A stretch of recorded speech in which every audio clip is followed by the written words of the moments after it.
Well, hello, Todd and Brendan. James here from cold Brisbane. Mate, it's cold down here. We've all been scratching in the back of our cupboards to pull out our jumpers. It's almost enough to make you want to move to Townsville, I'll tell you.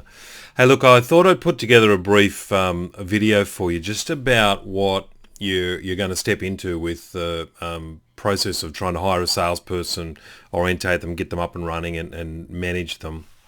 I've done a lot of that before, and I know that it can be troublesome, and if you don't do a really good and thorough job of it, it's a costly mistake because the buggers cost you money, right? There's no doubt about that. So, a salesperson that is unlikely to work out and then taking 2 or 3 months to prove that they haven't worked out, is going to cost you, 20 or 30 grand. So I'll put myself up in the top corner here. Let me take you through my thoughts and how I think I can help you best. And if you'd like to do that and work with us, let's get on with it. And if it's not where you're at, then hey, listen, no problem. We can keep going with what we're doing with the other program anyway that you're already on. So no pressure, I guess, is what I'm trying to say to you. So finding a good salesperson. So you're going to have to do these things, right? So you're going to have to get a position description, the pay sorted out, and that's not only what you're going to give them and the car or car allowance and those things and laptops and mobiles and all that stuff in the package. What are we doing about commission based, and how does that work? On what basis is that? Is it every month? Is it based over a 3-month period on success? What sort of kickers are in place?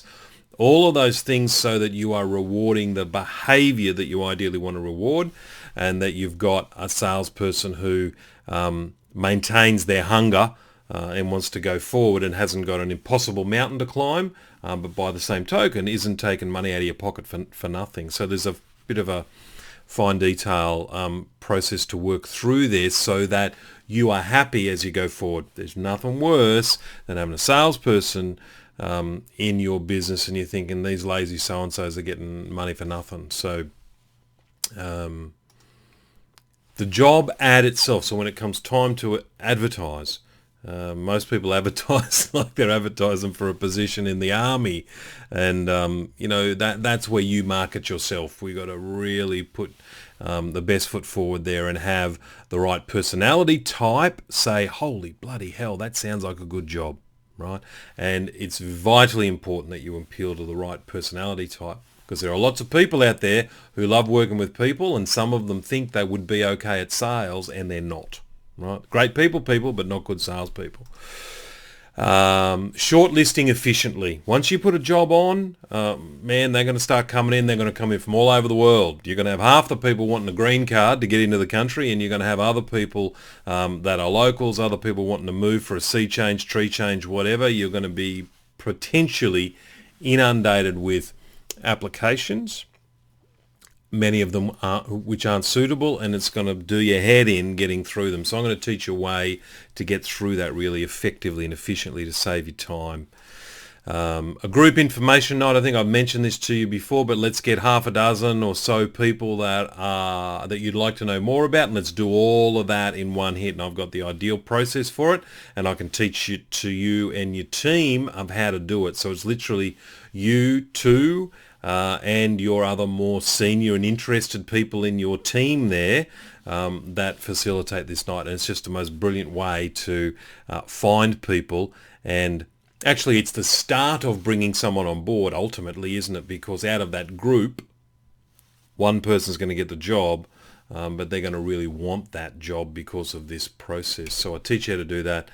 Personality profile, so I'm going to give you that system and help you understand that. We've got a little survey tool we use with the people as they're getting closer to the end of the process, where you're thinking we might beginning making our choice now. I give you the personality profile forms to get the people to fill out, and I'll help you assess those and understand which has the base personality makeup to allow them to be really good at sales, and we compare and contrast that with previous experience, how they perform through your process, and all of those things are taken into consideration so you make a good quality choice. Interview questions. I don't know how many people you've interviewed before. You've probably done a few. How many salespeople have you interviewed? You might have or you may not have. Salespeople are really good bullshit artists. Let's face it. Right, they sell for a living. They talk people into stuff for a living, and they can talk you into employing them. I'm going to show you how to sort of cut through that, not in a nasty way or a over-the-top way, but just how do you see through any smoke screens to be able to find out what has this person actually done and not done. How would they perform in this sort of a role? So I've got some good advice on that for you. And of course the process for reference checks. I don't mind mucking in with your final two that makes your shortlist, make your shortlist, and actually doing a reference check for you. I'll jump on the phone, no problem. You guys should do that as well. But it's really, really important to do the reference checks, referee checks. And then, of course, the final selection. So that gets you to the person that you're making the job offer. To make sure that things are all kosher, if you haven't got support from your franchisor in terms of your employment legislation, your employment contracts, I can point you to people who specialise in that. It's the employment law is not my gig. It's a specialist area on its own, but I know some very capable people who are good to work with. They're down here in Brizzy, but that doesn't matter. The employment law is the same. I can point you in that direction if you need help, right? So orientating the salesperson. So we've made the selection, right? We've got to get them to understand the totally workwear difference. What are they actually going out to sell, right? They may have come from, if they've come from within the industry before, what's going to be in their head is the same way they sold at their last place. Yeah, and that may not be right for you. So we've got to help them understand what the totally workwear difference is. How are they going to work in with your team? What are the processes? What are the ways things are done? You might have some particular quirks and jerks that you have to do in your business that other businesses don't do. They've got to follow it. Yeah, so we've got to orientate them towards that. Let's set some sales targets for them. Let's help them understand what the priority clients and prospects are where you want them to focus your time. Focus activities, the sorts of things you do want them to be doing and the sorts of things you want them to sort of stay away from or not prioritize as much, and the reporting that's required. Now you might think, hang on a minute, how much have I got to teach these people? Can't I just pay them and send them out to do the work? Well, no, you can't. There's a certain few people in the industry who are self-starters, but they command big dollars. Yeah. If you're going to get someone on that sort of 60 or 70 grand base, you're still going to have to performance manage them, guys. There's no doubt about that. So we want to make sure in the orientation we got all of these things clean, clear, and up front. Leading the salesperson. So as they start to perform and go through their day-to-day and week-to-week and month-to-month work, we need to make sure there's a sales strategy and a plan. It's not just enough to be able to say, oh, that's a sales guy, he's got to go and do it. Well, they'll spend your money, your car allowance, your mobile phone. They could be running around not on the right track. So let's work with you so that together we can get them on the right track and with a plan. You want them to have a plan so that when you're discussing their progress and their performance with them, you can see, are they on track or are they off track? Remember, good salespeople are good at the smoke screen. So you don't want to find out 6 weeks down the track that it's all been a smoke screen, because that's 6 weeks worth of wages that's, wasted down the toilet. Weekly meetings, I suggest you have weekly meetings with them. I will co-facilitate with you. And what I mean by that is I might take the lead on the first couple, but eventually get to the position where you guys are 100% totally leading that sales meeting so that when our time together on this project is finished, it's just a seamless situation. You keep rolling with it. I've done it the other way around, where I ran the sales meetings for businesses, but when our project time finished and I was no longer turning up, the sales meetings didn't happen, and the sales guys eventually go off track if you're not working with them. All major corporates, the biggest that you're going to get, will be getting their sales team together on a weekly basis and talking about progress to target, performance, strategy, wins, losses, a little bit of training, all that stuff. So if you want a salesperson to come into your business and add another mil turnover, you want to be doing what the big guys do, and I can show you how to do that without being too, over the top, without being too bureaucratic and whatever. monthly review. So that's it's still one of the weekly sales meetings, but we need to review what happened in the month, and there's certain things you do in that. Performance management. So how do we make sure that if they're off track, we get them back on track? How do we make sure if performance, conduct, those sorts of things are not where you want it to be? How do we have those difficult conversations with them so that behaviour turns around and they get moved forward and do what they need to do? And goodness forbid, what happens if their performance isn't going to turn around and you've got to actually, let's hope we select properly so you don't have to do this, but what happens if you've got to manage them out of the business? There's a process for doing that, and you've got to do it and be squeaky clean when you do it as well. Probation period, I suggest you set one. There's no sort of real hard and fast requirement in the law anymore to do that, but it's a really good thing between you and the employee. Because you set a probation period. If by the end of that they're close but not really, and you're thinking, oh, okay, you can extend for 90 days, right? And that keeps the pressure on for that person to break through and hit the targets and the behaviour that they need to hit. So that's a good way to go. And also it makes it easy for you to pull the pin when you need to, if you need to. Again, let's hope we select a really good one so you don't have to. But it would be pretty naive to think just because someone performs really well through the selection process and you take them on that in 100% of cases they're going to continue to be a star performer. So that's those things. And so in terms of me helping you, so investing in the success of your sales department, so that's really you guys as sales manager and the new salesperson.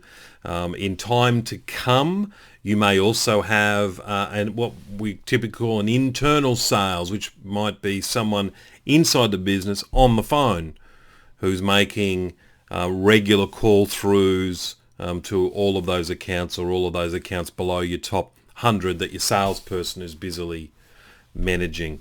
That's down the track though, but I want you to start thinking you could have a sales department later on, not just one sales guy. So guiding you through the recruitment and the orientation process, and I'll leave you with a DIY manual for next time that you recruit. So what I typically do with that, I've got a bunch of standard templates that we use for each stage of what we do in the recruitment process. As we go through, sometimes they get edited and tailored specifically for your business. So you get those bit by bit by bit as we go through, and at the end of it, I'll just give you the full big doc again at the end. Because the way we recruit, we involve not only you, but some of your key team members in. When it comes time for you to recruit the next person in your business, be it salesperson or not, it doesn't matter, you'll be able to run that independently. So I don't believe in small business owners of your size outsourcing recruitment. It's something you need to do yourself, but I do believe in support and coaching through with a live example when you're actually recruiting and putting yourself in a position whereby next time you can run independently, just you and your senior managers, and go and get it done. So anyway, you'll have all the documentation, you'll have the experience, and you'll have the documentation at the end to be able to repeat that when you need to, including copies of the winning ads and those sorts of stuff, right? Co-facilitate your weekly sales meetings with the salesperson. So happy to start just co-doing that. If you need me to lead the first couple just to see how it goes, no problem. But effectively, we're going to have a weaning off process so that I might be just sitting there riding shotgun and you're running the whole process. That would be ideal to get there over the first months or however long it takes. Any separate discussions and support with the owners as needed throughout the process. So we might have that meeting with the salesperson, and you might say to me, James, well, look, we're through that meeting, but hey, there's a few other things that I've got to talk to you about before I bring it up with the sales guy. It's concerning me. I want to chat through. Well, we just hook up on the mobiles and talk that through and come up with a plan of action as to how we're going to deal with it, whether you go and deal with it in your week or day-to-day interactions with that person, or whether we put it on the agenda for the next week's sales meeting. I do a lot of this, particularly the difficult conversations that need to be had. I do that a fair bit with my clients. So 1800 plus GST per month for that. So that's all the access you need. I don't need to be in your pocket every day, but certainly we need to be talking with the salesperson every week, and you and I'll probably be chatting in between that as well. But it's not really about how many times we get to talk. It's about the result and keeping things moving forward and going down that path. Particularly when your salesperson's on board, we've got to make sure that that plan and that strategy is right, and he or she is doing the right activities to bring the revenue goals that you want. So you can start as soon as you're ready. I'm ready to rumble, right? No problem at all. I can pick up and start with you anytime. And you can stop as soon as you're ready too. So don't think about this as a ongoing infinite thing on the never forever. We really want to get you to a situation where you are independently leading that salesperson. Firstly, having found the right salesperson, and then you feel independent, that you can lead and manage that person on an ongoing basis. If we have a situation where you run the initial advertising and you don't get a decent pool of applicants, no problem. We just keep going and run it again, right? And you've got to be prepared for that, right? Be prepared to spend some dollars on advertising. As a result, you might spend $1,000 or more on advertising. I think you need to cover all the big bases. The Korea one, the Monster.com, the Seek, and I forget the name of the new one that's come out from the UK, but it's really, Indeed, I think it is. It's really doing quite well. And then whenever you're ready to stop, you stop. So let's chat soon. Let's chat on the phone. I'm in a workshop all day this Friday. We've got our webinar together anyway on Thursdays. It's not the time to do this then. But perhaps after that on the phone or what have you. And we just talk it through and see if this is the type of support that's going to help you find the right salesperson, get them into gear and get them producing profitably for you as soon as you can. All right, guys, I'll leave you to it and we'll talk soon. Bye for now.